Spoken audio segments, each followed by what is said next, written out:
কেন্দ্রীয় সরকার মানে কেন্দ্রের বিজেপি সরকার যেভাবে লাগাম ছাড়া পেট্রোল ডিজেল গ্যাস এসবের দাম বাড়িয়ে চলেছে, পেট্রোল এবং ডিজেলের দাম গত 10-12 দিনে 15ই মে থেকে শুরু করে তিনবার বেড়ে গেল।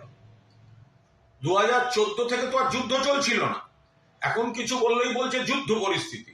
2014 থেকে তো যুদ্ধ চলছিল না, তাহলে এই দামটা বাড়ছে কি করে? আর যদি যুদ্ধ পরিস্থিতি থাকে বিকল্প ব্যবস্থা হয়নি কেন? এটা তো কেন্দ্রের নীতির ভুল।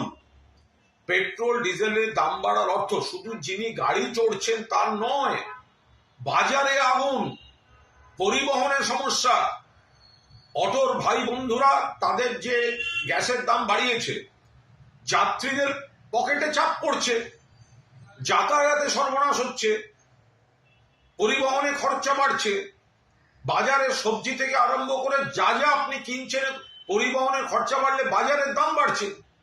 আনুষঙ্গিক আরো সমস্যা তৈরি হচ্ছে। স্কুলে নোটিশ দিতে হচ্ছে যে জ্বালানি খরচা কম করতে হবে। দুদিন বাদে বিদ্যুৎ থেকে শুরু করে সমস্ত জিনিসে একটা সামগ্রিক চাপ নেমে আসছে।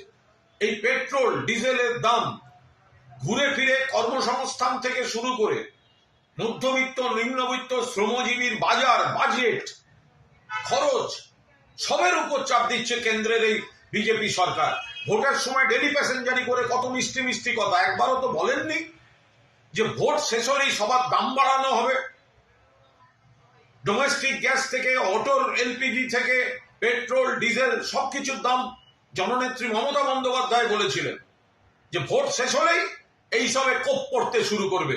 ভোটের আগে যারা এসেছিলেন তারা তো মানুষকে বিভ্রান্ত করে গেলেন, তারপরে এখন তারা মানুষের উপর চাপ বাড়িয়ে দিচ্ছেন। সর্বভারতীয় তৃণমূল কংগ্রেস পেট্রোল ডিজেল সহ সব রকম জ্বালানির মূল্যবৃদ্ধির তীব্র নিন্দা করছে এবং পার্টি যথাযথভাবে বিষয়টায় নজর রাখছে এবং যথাযথ ব্যবস্থা নেবে।